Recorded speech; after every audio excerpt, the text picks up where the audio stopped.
Sandeep Warrier party വിട്ടു പോയിട്ട് ഇപ്പോൾ മറുകണ്ഠം ചാടിയിട്ട് അവിടെ ചെന്നിരുന്നുകൊണ്ട് ഇങ്ങോട്ട് നോക്കി പല്ലിളിക്കുന്നൊരു പരിപാടി ഇപ്പോൾ ഈ നടന്നുകൊണ്ടിരിക്കുന്നത്.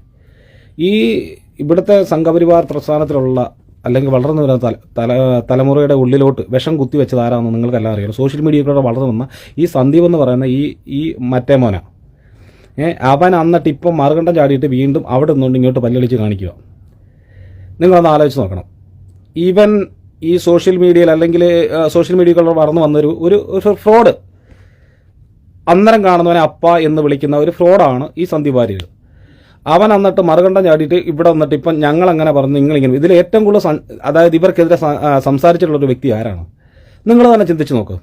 ഏറ്റവും കൂടുതൽ ഇവിടുത്തെ മറ്റ് പാർട്ടികളെക്കുറിച്ച് അല്ലെ മറ്റ് പാർട്ടികളുടെ നേതാക്കന്മാരെക്കുറിച്ച് അണികളെക്കുറിച്ച് ഒക്കെ പറഞ്ഞേക്കുന്നത് നമ്മൾ നല്ല ലൈവായിട്ട് വ്യക്തമായിട്ട് സോഷ്യൽ മീഡിയ കണ്ടിരിക്കുന്ന ഒരു കാര്യമാണ്. ഇപ്പം ഞാൻ ഈ ലൈവ് വരാൻ വേറൊന്നുമല്ല, ഇന്നലെയാണോ മിനിങ്ങാന്നാണോ ഒരു പ്രോഗ്രാം മനോരമ മാതൃഭൂമി ഏതോ ഒരു പ്രോഗ്രാമിൽ ഗോപാലകൃഷ്ണനുമായിട്ടൊരു സംവാദം നടക്കുകയുണ്ടായി. അപ്പോൾ അതിനിടയ്ക്ക് ഗോപാലകൃഷ്ണൻ പറയുന്നുണ്ട്, ഇയാളുടെ അമ്മ മരിച്ച് കിടക്കുന്ന സമയത്ത് ഈ ആളുടെ അച്ഛൻ കൈ പിടിച്ച് ഈ മകനെ ഗോപാലകൃഷ്ണൻ എന്ന് പറയുന്ന ആളുടെ കയ്യിലോട്ട് ഏൽപ്പിച്ചപ്പോഴത്തേക്ക് രാഷ്ട്രീയ പാർട്ടി ഈ നോക്കണം എന്നും പറയാം. പക്ഷേ ഇവിടെയുള്ള എല്ലാ ആൾക്കാരും ഏത് മേഖലയുള്ള ആൾക്കാരാണെങ്കിലും ഒരേ രീതിയിൽ ഒരേ സ്വരത്തിൽ ആ ആളുടെ ആ നയങ്ങളും കാര്യങ്ങളും എല്ലാം ആയിട്ട് പൊരുത്തപ്പെടാനായിട്ട് എല്ലാവരും ശ്രമിച്ചിട്ടുണ്ട്, ഇല്ലെന്ന് ഞാൻ പറയുന്നില്ല. ഈ പറഞ്ഞ സന്ദീപ് വാര്യർ, ഞാനും സന്ദീപ് വാര്യർക്ക് വേണ്ടി സംസാരിച്ചിട്ടുണ്ട്. കാരണം നല്ല പുള്ളിയുടെ ചില കാര്യങ്ങളൊക്കെ നമുക്ക് നല്ല ഇതായിരുന്നു. എങ്കിലും ഇപ്പോഴെ ആണെന്നല്ല ഞാൻ പറയുന്നത്, ആയിരുന്നു കഴിഞ്ഞ കാലത്തെക്കുറിച്ച് ഞാൻ പറയുന്നത്. ഇപ്പോഴെന്ന് പറയുന്നത് എന്നിട്ട് ഈ ഗോപാലകൃഷ്ണയുടെ സംഭവം നടക്കുന്ന സമയത്ത് പുള്ളി ഇങ്ങനെ പറഞ്ഞു, ഇങ്ങനെ അച്ഛനെ കൊണ്ട് ആ ഒരു ഇത് ഞങ്ങൾ അതുപോലെ ഏറ്റെടുത്തുകൊണ്ട് പോകുന്നത്. പക്ഷേ ആ സംവാദം വൈൻഡപ്പ് ചെയ്യുന്നതിന് തൊട്ട് മുമ്പ് ഈ സന്ദീപ് വാര്യർ ഒരു കാര്യം പറയുന്നു. സന്ദീപ് വാര്യർ ഗോപാലകൃഷ്ണൻ്റെ മകളുടെ കാര്യമാണ് പറയുന്നത്, കല്യാണത്തിൻ്റെ ഇതും പറഞ്ഞുകൊണ്ട് എന്നെ ഏൽപ്പിച്ചു എന്നും പറഞ്ഞു. അതിനകത്ത് ഈ സന്ദീപ് വാര്യർ ഇത്രയും നാൾ ഇവനൊരു പോഴനായിരുന്നു, ഇവനൊരു പാഴായിരുന്നു എന്ന് ഇപ്പോഴാണ് സത്യമായിട്ട് എല്ലാവർക്കും മനസ്സിലാകുന്നത്. അവൻ പറയാ ഗോപാലകൃഷ്ണനെ പോലെ ഒരാൾ കല്യാണത്തിന് വേണ്ടി സന്ദീപ് വാര്യരെ ഏൽപ്പിച്ചു എന്ന് പറയുന്നു. പക്ഷേ നമ്മളിപ്പോൾ ഒരു കല്യാണം നടക്കാൻ നമ്മളൊരു ചെറുക്കനെ ഇപ്പോൾ അതുപോലെ നമ്മുടെ പെണ്ണിനെ കാണാനായിട്ട് ഇന്ന എടുത്തുള്ള ഒരാൾ ഇപ്പോൾ സന്ദീപ് വാര്യരുടെ ആ ലൊക്കാലിറ്റിയിലുള്ള ഒരാളായതുകൊണ്ട് ആ ചെറുക്കനെ കുറിച്ച് ഒന്ന് തിരക്കാൻ പറഞ്ഞത് തെറ്റാണോ? അത് ഇതിനകത്ത് ഇവൻ പൊക്കി പിടിച്ചിട്ടുണ്ടോ? ഒന്ന് മനസ്സിലായോ? പിന്നെ ഇവൻ ഇന്നലകളിൽ വരെ നരേന്ദ്രമോദിയെ ഇവിടെ എങ്ങനെയാണ് വാഴ്ത്തി പാടിക്കൊണ്ടിരുന്നത് നമ്മളെല്ലാവരും കണ്ടതാണ്. ചാമക്കാല എന്ന് പറയുന്ന ആ പുള്ളിയെ വാരിക്ക് പഞ്ഞിക്കിടുന്നതും തിരിച്ച് പഞ്ഞിക്കിടുന്നതും എല്ലാം കണ്ട നമ്മൾ ഒരുപാട് സപ്പോർട്ട് ചെയ്ത സൈബർ ലോകത്ത് ഈ പറഞ്ഞ സന്ദീപ് വാര്യരെ. പക്ഷെ ഞാനൊരു കാര്യം പറയാം, ഈ അക്കരെ നിൽക്കുമ്പം ഇക്കരെ നിൽക്കുമ്പോൾ അക്കരെ പച്ച എന്നുള്ള ആ ഒരു പ്രവണതയാണ് സന്ദീപ് വാര്യർ. ഞാൻ പറഞ്ഞിട്ടില്ലേ, ഇപ്പോൾ UDF-കാർ കാണിച്ചേക്കുന്ന ഏറ്റവും വലിയൊരു പോഴത്തരവാണ് കാണിച്ചേക്കുന്നത്. കാരണം നിങ്ങൾ പഴയ വീഡിയോകളെല്ലാം നിങ്ങൾ എടുത്ത് നോക്കും. ഇപ്പോൾ SDP-കാരാണെങ്കിലും അല്ലെങ്കിൽ പോപ്പുലർ ഫ്രണ്ടുകാരാണ്, നിങ്ങൾ ആ വീഡിയോകളെല്ലാം പഴയ ഈ സോഷ്യൽ മീഡിയയിൽ ഇതുപോലെ നിങ്ങളെ കടന്നാക്രമിച്ച ഏതെങ്കിലും ഒരു BJP-കാരുണ്ടോ അല്ലെങ്കിൽ BJP-കാരുടെ ഒരു സംവാദത്തിന് പോകുന്ന ഏതെങ്കിലും ഒരാളുണ്ടോ? നിങ്ങളൊന്ന് അറിയിക്കും. ഇതുപോലെ കടന്നു കയറി ഇങ്ങനെ സംസാരിച്ചുകൊണ്ടിരുന്ന ആരെങ്കിലും ഉണ്ടോ? നിങ്ങൾ നോക്കി. ഇപ്പോൾ വേലിയിരുന്ന പാമ്പിനെ എടുത്ത് എവിടെയില്ല അവിടെ താഴെ അങ്ങ് മടിക്കുത്തിന് താഴെ വെച്ചതിൻ്റെ ഒരു അനുഭവമാണ് ഇനി നിങ്ങൾക്ക് ഉണ്ടാകാൻ പോകുന്നത്. മനസ്സിലായോ? ഇതിപ്പോൾ ഈ ഇന്നലകളിൽ വരെ നരേന്ദ്രമോദിയെ വാഴ്ത്തി പാടിക്കൊണ്ടിരുന്ന ഇന്ന് ഇപ്പം ഇങ്ങനെ ഒരു ഇതിലോട്ട് പറയുന്നുണ്ടെന്നുണ്ടെങ്കിൽ നാളെ നിങ്ങൾക്ക് വരാൻ പോകുന്ന കാര്യങ്ങൾ എന്താണെന്ന് നിങ്ങൾ ചിന്തിച്ചു. കാരണം നിങ്ങളുടെ കൂടെ നിന്നുകൊണ്ട് നിങ്ങളുടെ രഹസ്യങ്ങൾ കംപ്ലീറ്റ് ചോർത്തിയെടുത്തിട്ട് വീണ്ടും പുള്ളി അവിടുന്ന് ചാടിപ്പോകും, വേറെ എങ്ങോട്ടെങ്കിലും ചാടും. കാരണം ഈ ആളെ സംബന്ധിച്ചോളം പുള്ളിക്ക് അധികാരമാണ് വേണ്ടത്. ഒരു ഇലക്ഷൻ സമയത്ത് ഒരു പാർട്ടിയിൽ നിന്ന് മാറിപ്പോയിട്ട് അവിടെ നിൽക്കുന്ന കൃഷ്ണകുമാറിനെ പറ്റി ഇയാൾ പറയുന്ന വർത്തമാനങ്ങളെല്ലാം കേട്ടതല്ലേ അല്ലേ? ഒരു വാർഡ് മെമ്പർ പോലും ആകാൻ ഈ സമയം വരെ ഈ പറഞ്ഞ സന്ദീപ് വാര്യർക്ക് ഒരു വാർഡ് മെമ്പർ പോലും ആകാൻ ഈ പറയുന്ന സമയം വരെ സന്ദീപ് വാര്യർക്ക് കഴിഞ്ഞിട്ടില്ല. പിന്നെ ഈ പുള്ളി എന്തിൻ്റെ പേരില്ല? അതുപോലെ തന്നെ നിങ്ങൾ സോഷ്യൽ മീഡിയയിൽ ചർച്ച ചെയ്യാത്തൊരു കാര്യമുണ്ട്. രാജസേനൻ BJP വിട്ടുപോയത് തിരിച്ചു വന്നത് നിങ്ങൾ ആരെങ്കിലും അറിഞ്ഞായിരുന്നോ? ആരും ഒരു സോഷ്യൽ മീഡിയയും വാർത്തയാക്കിയിട്ടില്ല, എങ്ങും കണ്ടിട്ടില്ല. ആരെങ്കിലും അറിഞ്ഞായിരുന്നു? അതുപോലെ തന്നെ BJP ഇവിടുന്ന് അങ്ങോട്ട് വിട്ടു, ഭീമൻ്റെ അങ്ങോട്ട് വിട്ടുപോയപ്പോഴത്തേക്ക് ആൾക്കാരെല്ലാം സോഷ്യൽ മീഡിയ ഭയങ്കര. അതുപോലെ തന്നെ ഇപ്പോൾ ഈ ഇലക്ഷൻ സമയത്ത് ഇവൻ ചാടിപ്പോയി ഞങ്ങൾക്കൊരു കോപ്പുമില്ല, ഞങ്ങൾക്കൊന്നുമില്ല, ഞങ്ങൾക്ക് ദേതാ അത്രയേ ഉള്ളൂ. മനസ്സിലായല്ലേ? ഇവിടെ വ്യക്തികൾക്കല്ല നമ്മൾ പ്രാധാന്യം കൊടുക്കുന്നത്, നമ്മുടെ സംഘടനയ്ക്കാണ് പ്രാധാന്യം കൊടുക്കുന്നത്. തെറ്റുകൾ കണ്ടാൽ നമ്മൾ ചൂണ്ടിക്കാണിക്കണം. അതായത് പാർട്ടികളിൽ നിന്നുകൊണ്ട് തന്നെ നമ്മൾ ചൂണ്ടിക്കുക, അത് തെറ്റാണ് എന്ന് നമ്മൾ ചൂണ്ടിക്കാണിക്കണം. ആ തെറ്റ് തിരുത്തി മുന്നോട്ട് പോകാനാണ് നമ്മൾ ശ്രമിക്കേണ്ടത്, അതല്ല ചെയ്യേണ്ടത്. അല്ലാതെ ഇവിടുന്ന് ചാടി അവിടെ ചെന്നിട്ട് മറുകണ്ഠം ചാടിയിട്ട് അവിടെ ചെന്നിട്ട് ഉടനെ അവിടെ ഇങ്ങനെയാണ് നടക്കുന്നത്, ഇവിടെ ഇങ്ങനെയാണ് നടക്കുന്നത്, അവിടെ ഇത് ചെയ്യുന്നുണ്ട്, ഇവിടെ ഇത് ചെയ്യുന്നുണ്ട് എന്നൊക്കെ പറഞ്ഞുകൊണ്ട് ഇന്നലെ വരെ നരേന്ദ്രമോദി ഈ പറഞ്ഞ സന്ദീപ് വാര്യർ പറഞ്ഞുകൊണ്ടിരുന്നത് ലോകം കണ്ട ഏറ്റവും നല്ല ഒരു ഭരണാധികാരിയാണ്, ആ ആളുടെ പിന്നിൽ നിന്ന് ആ മുന്നോട്ട് നയിക്കാനായിട്ടുള്ള ആ ഒരു ഇത് കിട്ടിയതിൽ ഒരുപാട് സന്തോഷിക്കുന്നു എന്ന് പറഞ്ഞ ആൾ ഇന്ന് പറയുക ഇവിടെ മതങ്ങൾ തമ്മിൽ ഭിന്നിപ്പിച്ച് ഭരണം കയ്യാറുന്ന ഒരാളാണ്. അപ്പോൾ അതിൻ്റെ ഒരു ഭാഗമായിട്ടല്ലേ സന്ദീപ് വാര്യർ ഇന്നലെ വരെ നീ ഇരുന്നത്? ആണോ? അന്നേരം നീ എന്തേ ഇതുകൊണ്ട് പറഞ്ഞില്ല? അന്നേരം നിനക്ക് ഒരു കാര്യം, ആ പ്രസ്ഥാനത്തിൽ നിന്നുകൊണ്ട് തന്നെ നിനക്ക് പറഞ്ഞു, നീ എങ്ങും പോകണ്ട, ആ പ്രസ്ഥാനത്തിൽ നിന്നുകൊണ്ട് തന്നെ നിനക്ക് പറയാമായിരുന്നല്ലോ. നരേന്ദ്രമോദി ഇവിടുത്തെ ജനങ്ങളെ ഭിന്നിപ്പിച്ച് ഭരണം പിടിക്കുന്ന ഒരാളാണെന്ന് എന്തുകൊണ്ട് നീ പറഞ്ഞില്ല? നീ ഇവിടുന്ന് ചാടി മറുകണ്ഠം ചെന്ന് കഴിഞ്ഞപ്പോൾ നീ എന്തുകൊണ്ട് ഇങ്ങനെ പറയാനായിട്ട് നീ ശ്രമിക്കുന്നു? ജനങ്ങൾ ഇതെല്ലാം മനസ്സിലാക്കുന്നുണ്ട്. ഞാൻ പറയട്ടെ, ഇവിടെ മറ്റു മതങ്ങളെയും അതായത് രാഷ്ട്രീയത്തിന് ഉപരീതമായിട്ട് കടന്നാക്രമിച്ച ഒരു മഹാക്രിമിനലാണ് ഈ പറഞ്ഞ സന്ദീപ് വാര്യർ. അവൻ്റെ വീഡിയോകളെല്ലാം നിങ്ങൾ എടുത്ത് നോക്കിയാൽ മതി. അങ്ങനെ ആരാണ് ഇവിടെ സംസാരിച്ചിരിക്കുന്നത്? ഇവനെ പോലുള്ള ആൾക്കാർ സംസാരിച്ചാണ് ഇവിടെ ഏറ്റവും കൂടുതൽ പരസ്പരം ഒരു വിഷയങ്ങളിലോട്ട് ആൾക്കാർ എത്തിപ്പെട്ടത്. മനസ്സിലായി? സോഷ്യൽ മീഡിയ വന്നിരുന്നുണ്ട്, വായി തോന്നുന്ന എന്തും വിളിച്ചു പറഞ്ഞ് വളർന്നു വരുന്ന തലമുറയെ വഴിതെറ്റിച്ച് വിട്ട ഒരു വ്യക്തിയാണ് ഈ സന്ദീപ് വാര്യർ. നാളെ നിങ്ങൾക്കും ഇത് തന്നെ സംഭവിക്കാം. അവൻ്റെ പേരെടുത്ത് പറയണമെന്ന് നമുക്ക് ഒരു താല്പര്യമില്ല. പക്ഷെ ഓരോ വീഡിയോകൾ കാണുമ്പോഴത്തേക്ക് ചെയ്യണം, എടുക്കണം എന്നൊക്കെ ഉള്ളൊരു, ഞാൻ സത്യമായിട്ട് എത്രയോ നാളുകൾക്ക് ശേഷം വന്ന ലൈവ് വരും. നിങ്ങൾക്കറിയാമല്ലോ, സജീവമായിട്ട് FB പോസ്റ്റുകളും അതുപോലെ തന്നെ പാർട്ടിക്ക് വേണ്ടി നമ്മൾ ഒന്നിനും വേണ്ടി നമ്മൾ സംസാരിക്കുന്നില്ല, പാർട്ടിക്ക് വേണ്ടിയാണ് നമ്മൾ സംസാരിച്ചുകൊണ്ടിരുന്നത്, അല്ലെങ്കിൽ നമ്മുടെ സംഘടനയ്ക്ക് വേണ്ടിയിട്ട് സംസാരിച്ചുകൊണ്ടിരിക്കുന്നത്. വെറുപ്പിൻ്റെ കടയിൽ നിന്നും സ്നേഹത്തിൻ്റെ ഇതിലോട്ട് യാത്രയായി എന്നും പറഞ്ഞു. എന്തുവാ ഞാൻ ചോദിച്ചു, അങ്ങനെയാണെങ്കിൽ സന്ദീപ് നീ സംസാരിക്കേണ്ടത് ഈ പറഞ്ഞ BJP എന്ന് പറഞ്ഞ പ്രസ്ഥാനം വിടുന്നതിന് മുമ്പ് ഇവിടെ നിന്ന് നീ സംസാരിക്കണമായിരുന്നു. ഈ കഴിഞ്ഞ ദിവസം നീ പറഞ്ഞല്ലോ, സുരേന്ദ്രനെ കുറിച്ച് പറഞ്ഞല്ലോ, നീ സുരേന്ദ്രനെ മാറിയാൽ ഈ പാർട്ടി ഗുണം പിടിക്കുന്നത്. എന്തേ, നീ ഉണ്ടായിരുന്നപ്പോൾ നിനക്കൊരു വാർഡ് മെമ്പർ പോലും ആകാൻ നിനക്ക് പറ്റിയില്ല. പിന്നെ നീ സുരേന്ദ്രൻ മാറിയാലേ പാർട്ടി രക്ഷപ്പെടുത്തുള്ളൂ, ചാണകവെള്ളം അടിക്കണം എന്നൊക്കെ പറഞ്ഞു. നിന്നെ ചാണകവെള്ളം അടിച്ച് നേരത്തെ പുറത്താക്കിയിരുന്നെങ്കിൽ ഇത്രയും വിഷയം വരത്തില്ലായിരുന്നു. മനസ്സിലായോ? ചാണകത്തി മുക്കിയ ചൂല് കൊണ്ട് നിന്നെ അടിച്ചിരുന്നെങ്കിൽ ഇത്രയും ഒരു വിഷയം വരത്തില്ലായിരുന്നു. അത് നീ ചിന്തിച്ചു നോക്കി. നീ എന്താ ഒരു വാർഡ് മെമ്പറോ അല്ലെങ്കിൽ ഒരു പഞ്ചായത്ത് ഏതെങ്കിലും രീതിയിൽ 10 ആളെ കൂട്ടിക്കൊണ്ട് നീ ഏതെങ്കിലും ഒരു പ്രസ്ഥാനത്തിൽ ഇരുന്നുകൊണ്ട് നിനക്ക് ഈ പാർട്ടിയെ ഒന്ന് വളർത്താനോ അല്ലെങ്കിൽ പാർട്ടിക്ക് വേണ്ടി സംസാരിക്കാനോ നിനക്ക് പറ്റിയിട്ടില്ല. നീ സോഷ്യൽ മീഡിയയിൽ കൂടെ വളർത്താം. സോഷ്യൽ മീഡിയയിൽ കൂടെ നമുക്ക് ഇഷ്ടം പോലെ വളരാൻ അറിയാം. മില്യൺ കണക്കിന് വീഡിയോ ചെയ്തിട്ടുണ്ട് ഞാൻ.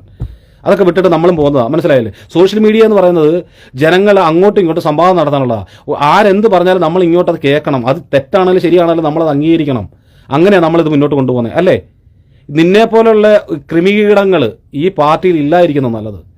ഞങ്ങൾ ഇവിടെ സ്നേഹിക്കുന്നത് കാവി പതാക ധ്വജത്തെയാണ് നമ്മൾ സ്നേഹിക്കുന്നത്. ആ ധ്വജത്തിന് കീഴിൽ നിന്നുകൊണ്ടാണ് നമ്മളിവിടെ ഭരണങ്ങൾ അല്ല ജനങ്ങൾക്ക് വേണ്ടി ഇറങ്ങിച്ചെന്ന് നല്ല കാര്യങ്ങൾ എടുക്കുകയും ചെയ്യുകയും എല്ലാ ഒരു ഇതിലോട്ട് ചെയ്യുന്നത്. സേവാഭാരതിയുടെ പ്രവർത്തനങ്ങളാണെങ്കിലും സംഘത്തിൻ്റെ പ്രവർത്തനങ്ങളാണെങ്കിലും അല്ലെങ്കിൽ ഹിന്ദു ഐക്യവേദിയുടെ പ്രവർത്തനങ്ങളാണെങ്കിലും അല്ലെങ്കിൽ BJPയുടെ പ്രവർത്തനമാണെങ്കിലും എന്തോ ആയിക്കോട്ടെ, എല്ലാ മേഖലയുള്ള ആൾക്കാരെ ഉൾപ്പെടുത്തിക്കൊണ്ട് തന്നെയാണ് ഈ ഭാരതീയ ജനതാ പാർട്ടി മുന്നോട്ട് പോകുന്നത്.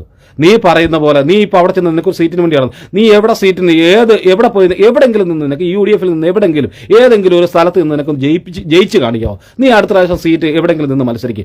ആ പറയുന്നിടത്ത് നിന്ന് നിനക്കൊന്ന് ജയിച്ച് കാണിക്കാൻ പറ്റുമോ?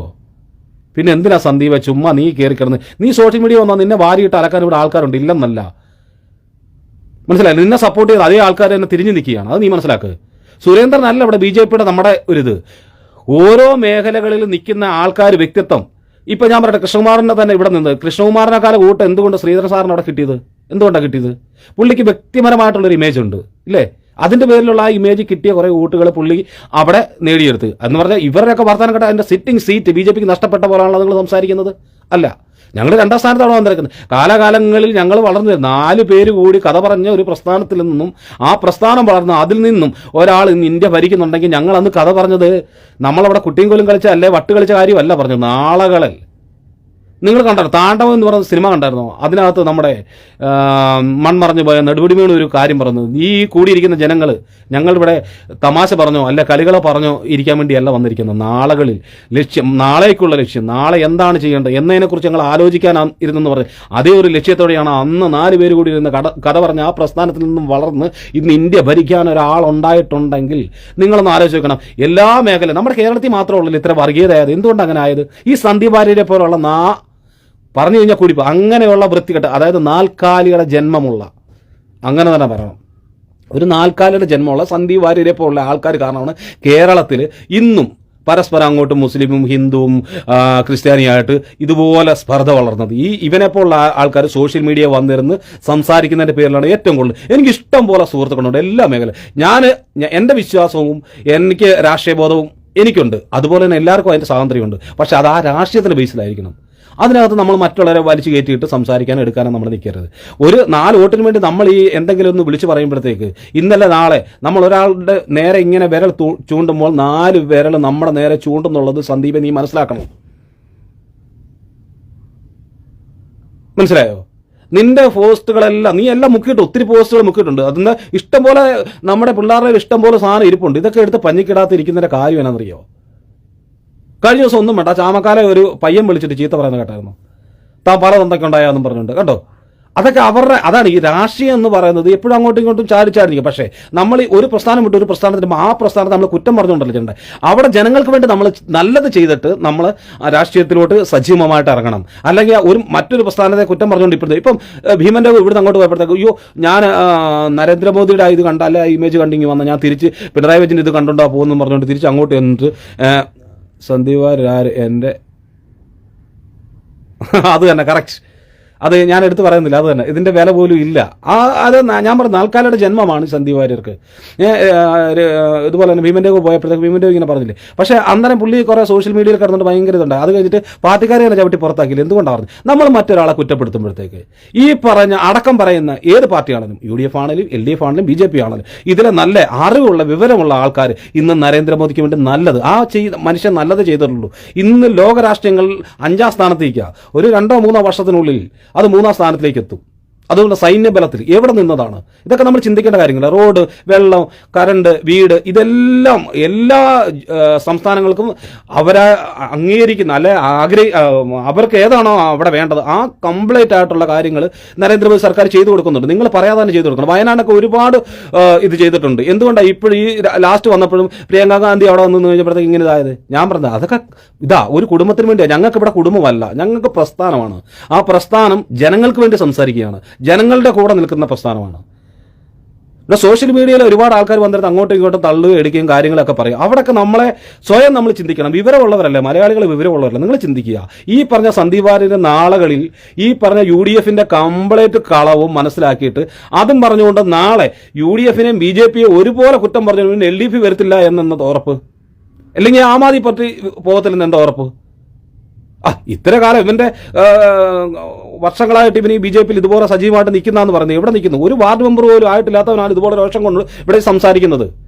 നമ്മളെപ്പോലുള്ള ആൾക്കാരുള്ളതുകൊണ്ടാണ് സന്ദീപെ നിന്നെപ്പോലെ ആൾക്കാർ ഇന്നും ഈ സംസാരിക്കുക എടുക്കുകയൊക്കെ പറ്റുന്നത്. നീ ഒന്ന് ആലോചിച്ച് നോക്കിയേ. നിനക്കൊക്കെ വേണ്ടി ഇംഗ്രാവ് വിളിക്കാനും നിന്റെയൊക്കെ പോസ്റ്റ് ഒട്ടിക്കാനും ഇവിടെ ജനങ്ങളുള്ളതിൻ്റെ അല്ല, നീ സോഷ്യൽ മീഡിയ വന്നിരുന്ന ഒരു കാര്യം പറയുമ്പോൾ നിന്നെ സപ്പോർട്ട് ചെയ്യാൻ ആൾക്കാരുള്ളതുകൊണ്ടാണ് സന്ദീപെ നീ വളർന്നു വന്നത്. അത് നീ മനസ്സിലാക്കണം. അല്ല നിന്നെ ആരും അറിയത്തില്ല. ഈ പറഞ്ഞ എന്നെ ആരും അറിയത്തില്ല. ആരെങ്കിലും അറിയുമോ? പെട്ടെന്നൊരു സുപ്രഭാതത്തിലാണോ നരേന്ദ്രമോദി എന്ന് പറയുന്ന ഒരാൾ വളർന്നു വന്നത്? ആണോ? നീ കഴിഞ്ഞ ദിവസം പറഞ്ഞായിരുന്നല്ലോ നരേന്ദ്രമോദിക്കെതിരെ നിന്ന് മത്സരിക്കാൻ, ഇവിടെ വന്ന് നിന്ന് മത്സരം അല്ലെ എതിരെ നിന്ന് മത്സരിക്കാൻ തൻ്റെ ഇടം ഉണ്ടോ എന്നൊക്കെ പറഞ്ഞിട്ട് നീ കുറെ വീഡിയോയും കാര്യങ്ങളൊക്കെ ചെയ്തായിരുന്നല്ലോ. വയനാട്ടിൽ കൊണ്ടുവന്ന് നിർത്താം അങ്ങനെ ഇങ്ങനെയാന്നൊക്കെ പറഞ്ഞ് നീ പറയുന്നുണ്ടായിരുന്നല്ലോ. എന്ത് വയനാട്ടിൽ ആളില്ലാത്തതുകൊണ്ടാണോ ഈ പറഞ്ഞ പ്രിയങ്ക ഗാന്ധി കൊണ്ടുവന്നേ? ആണോ സന്ദീപേ? നിന്റെ അവസ്ഥ ഇതൊക്കെ തന്നെ, മനസ്സിലായില്ലേ? അതൊക്കെ അവർ മനസ്സിലാക്കട്ടെ. എനിക്ക് SDPയോ പോപ്പുലർ ഫ്രണ്ടോ അല്ലെങ്കിൽ മറ്റുള്ള ഏത് പാർട്ടിയാണെങ്കിലും എനിക്കൊരു ഇതുമില്ല. കാരണം അവരെല്ലാം അവരുടെ രാഷ്ട്രീയത്തിന്റെ നിലപാടുകൾ ശക്തമാണെങ്കിൽ നേരായിട്ടുള്ള വഴിയാണ്. ആ നേരിനെ നമ്മൾ അംഗീകരിച്ചിട്ടുള്ളൂ, എന്നും അംഗീകരിച്ചിട്ടുള്ളൂ, എന്നും അംഗീകരിച്ചിട്ടുള്ളൂ. അങ്ങനെ തന്നെ മുന്നോട്ട് പോകത്തുള്ളൂ. തെറ്റായ വഴി വരുമ്പോൾ നമ്മൾ തെറ്റാന്ന് പറയും. അതാരാ ഇതിനി BJPക്ക് അകത്ത് ചെയ്താലും അത് തെറ്റാ ചെയ്തത് എന്ന് പറയാനുള്ള ആർജവം ഞങ്ങളെപ്പോലുള്ള ആൾക്കാർ ഇവിടെ ഉണ്ടെന്നേ. എന്ന് പ്രസ്ഥാനത്തിന് നിലകൊള്ളുന്ന ആൾക്കാരുണ്ട്, പ്രസ്ഥാനത്തിന് വേണ്ടി ജീവിക്കുന്ന ആൾക്കാരുണ്ട്. രാഷ്ട്രീയത്തിൽ ചെറിയൊരു ഇത് വന്നപ്പോഴത്തേക്ക് നമ്മളെ രാഷ്ട്രീയത്തിൽ നിന്ന് തൊട്ട് ജസ്റ്റ് പുറമോട്ടൊന്ന് ഇറങ്ങി നിൽക്കുകയല്ലാതെ നമ്മൾ സജീവമായിട്ടില്ല. അത് തിരിച്ച് സജീവമായിട്ട് വരേണ്ട സമയം നമുക്കുണ്ട്. ആ സമയത്ത് നമ്മൾ സജീവമായിട്ട് ഇറങ്ങി എന്നും പറഞ്ഞാൽ നമ്മൾ പാർട്ടി വിട്ട് എടുക്കല. ഞാൻ വിമർശിച്ചിട്ടുണ്ട്, പാർട്ടിയിലുള്ള നേതാക്കന്മാരെ ഞാൻ വിമർശിച്ചിട്ടുണ്ട്, ഞാൻ സംസാരിച്ചിട്ടുണ്ട്. അത് ഈ പാർട്ടി നിന്നുകൊണ്ട് തന്നെ സംസാരിക്കുന്നത്. അല്ലാതെ മറ്റൊരു പാർട്ടി പോയിട്ടല്ല ഞാൻ സംസാരിക്കുന്നത്. ഈ തെറ്റുകൾ തിരുത്തി നാളുകളിൽ നമുക്ക് എവിടെയാണോ അടി പതറിയത്, അല്ലെ എവിടെയാണോ നമുക്ക് പിഴച്ചത്, ആ പിഴവുകൾ നിരത്തി അല്ലെങ്കിൽ നികത്തി നമ്മൾ മുന്നോട്ട് പോകാനായിട്ട് നമ്മൾ ശ്രമിക്കേണ്ടത്. അതിനുവേണ്ടി ഞാൻ പറയട്ടെ, 2018 ഈ മണ്ഡലകാലം കഴിഞ്ഞിട്ടുള്ള ഇലക്ഷനിൽ ഞാൻ വന്നിട്ട് പരസ്യമായിട്ട് ഞാൻ ലൈവിൽ വന്ന് സുരേന്ദ്രനെ വിമർശിച്ചിട്ടുള്ള കാരണം നമ്മൾ ചെയ്യേണ്ട താഴെ ഘടകത്തിൽ, ഈ ഇലക്ഷൻ വരുമ്പോൾ മാത്രം ഇങ്ങനെ ഓടി വരാ, താഴെ വന്ന് താഴെ ഘടകത്തിൽ നിന്നും ഇന്നിപ്പോ ഇലക്ഷൻ കഴിഞ്ഞു, നമ്മൾ ഇന്നലെ കഴിഞ്ഞെങ്കിൽ ഇന്നു മുതൽ നമ്മൾ തുടങ്ങണം അടുത്ത 5 വർഷത്തേക്കുള്ള പരിപാടികൾ. നമ്മൾ അതായത് വാർഡുകളിൽ, അതായത് ബൂത്തുകളിൽ, അല്ലെങ്കിൽ ഏതൊക്കെ മേഖലയിൽ നമ്മൾ ഇറങ്ങിച്ചെന്ന് നമുക്ക് ചെയ്യാൻ പറ്റും, ആ രീതിയിൽ നമ്മൾ ഇന്നലെ ഇലക്ഷൻ കഴിഞ്ഞ് ഇന്നു മുതൽ തുടങ്ങണം. അങ്ങനെയാ ഏതൊരാവശ്യം വന്നാലും നമ്മൾ ആ വാർഡിലോ അല്ലെങ്കിൽ ആ പഞ്ചായത്തിലോ ആ ജില്ലയിലോ നമ്മൾ സജീവമായിട്ട് കാണണം. അവിടുത്തെ നേതാക്കന്മാർ എന്തൊരു വിഷയത്തിൽ അവിടെ ഓടി ചെല്ലാനുള്ളത് വേണം, അത് ചെയ്യുന്നുണ്ട്. അതിലെവിടെങ്കിലുമൊക്കെ ചെറിയൊരു പാഴ്ചകളോ ഇതോ പറ്റിയിട്ടുണ്ടെങ്കിൽ പാലക്കാട് എന്താ സംഭവിച്ചെന്ന് വെച്ചാൽ അവിടെ ക്ലിയർ ആക്കും. ഞങ്ങൾ ജയിക്കും, ഇന്നലെ നാളെ ഞങ്ങൾ പാലക്കാട് പിടിക്കും. മനസ്സിലായില്ലേ? അത് ജനങ്ങൾക്ക് നല്ലത് കൊടുത്തുകൊണ്ടാണ് നമ്മൾ ചെയ്യുന്നത്, ജനങ്ങളെ ദ്രോഹിച്ചുകൊണ്ടല്ല. അതാദ്യം മനസ്സിലാക്കണം. ഒരു സന്ദീപ് വാര്യർ പോയ 9 പേര് വരുമെന്നേ, 9 പേര് പ്രസ്ഥാനത്തുണ്ടാവും. സന്ദീപ് വാര്യർ ഉണ്ടാവുന്നില്ല. സന്ദീപ് വാര്യരെ പോലുള്ളൊരു പോടനെ വേണ്ട, ഒരു നാൽക്കാലിയെ ഞങ്ങൾക്ക് വേണ്ട, അങ്ങനെ ഒരു ആൾക്കാർ വേണ്ട. ഒരു സന്ദീപ് പോയാൽ പോട്ടെന്നേ. ഇവിടെ സംഘത്തിന്റെ പുത്രന്മാർ വളർന്നു വരുന്ന ഒരുപാട് ആൾക്കാരുണ്ട്, അത് മതി നമുക്ക്. മനസ്സിലായോ? ഇതൊക്കെ വന്ന് പറയണ്ട എടുക്കണ്ട എന്നൊക്കെ പറയാം. വെറുതെ എന്തിനാ നിന്റെ ഒന്നും പേര് പറയാൻ പോലും നമ്മൾ ആഗ്രഹിക്കുന്നില്ല, ഞങ്ങളെപ്പോൾ ആൾക്കാർ ആഗ്രഹിക്കുന്നില്ല. പിന്നെ ഇന്നലത്തെ ആ ഒരു വീഡിയോ കണ്ടപ്പോഴത്തേക്ക് ഇത്രയെങ്കിലും പറഞ്ഞില്ലെങ്കിൽ ശരിയാകത്തില്ല എന്ന് തോന്നി. മനസ്സിലായില്ലേ? അതുപോലെ നീ പറഞ്ഞായിരുന്നു പാലക്കാട് നീ അങ്ങ് ഉണ്ടാക്കരുത്, നിന്നെ പാലക്കാട് വെച്ച് തന്നെ നമുക്ക് കാണാൻ പറ്റും. ഞങ്ങളുടെ പ്രവർത്തനങ്ങൾ താഴെ തട്ടിൽ നിന്ന് തുടങ്ങും.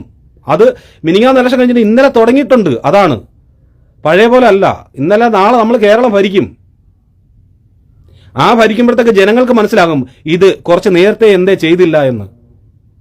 മനസ്സിലായോ? കുറച്ച് നേരത്തെ നമുക്ക് ആവാമായിരുന്നു എന്ന് ജനങ്ങൾ തന്നെ ചിന്തിക്കും. ഇപ്പൊ തൃശ്ശൂർ തന്നെ കണ്ടു, സുരേഷ് ഗോപിയെ ജയിപ്പിച്ചു വിട്ടില്ലേ? എന്തുകൊണ്ടാണ് ജയിപ്പിച്ചു വിട്ടേ? ആ പുള്ളി ഒരു നല്ല മനുഷ്യനാണ്. അത് BJP യോടുള്ള ചിലപ്പോൾ ഇതുകൊണ്ടായിരിക്കത്തില്ല. ആ പുള്ളി ഒരു നല്ല മനുഷ്യൻ എന്ന് പറഞ്ഞ പോലെ ശ്രീധര സാർ അവിടെ നിന്ന് 10 വോട്ട്, പിന്നെ ആ വോട്ട് കുറഞ്ഞതിന് ഒരു പാലക്കാട് കൃഷ്ണകുമാറെ എടുത്തിട്ട് ഈ പഞ്ഞിക്കേണ്ട കാര്യമൊന്നുമില്ല. ഉണ്ടോ? സിറ്റിംഗ് സീറ്റ് ഒന്നുമല്ല നഷ്ടപ്പെട്ടത്, ആണോ? അപ്പോൾ വാര്യരെ നിനക്കിട്ടുള്ള പണി കിട്ടിയിരിക്കും, നിനക്കിട്ടുള്ള പണി കിട്ടും. കിട്ടാതെ എവിടെ പോകാനാ? ഇത്രയെങ്കിലും പറഞ്ഞില്ലേ ഉണ്ടല്ലോ ലൈവിൽ, ഇത്രയെങ്കിലും നിനക്ക് സംസാരിച്ചില്ലേ ശരിയാകത്തില്ല. കാരണം സോഷ്യൽ മീഡിയ വഴി ഏറ്റവും കൂടുതൽ മതസ്പർദ്ധ വളർത്തിയത് നീയാണ്. നീയാണ് വിഷം. അത് നീ മനസ്സിലാക്കണം സന്ദീപ് വാര്യരെ.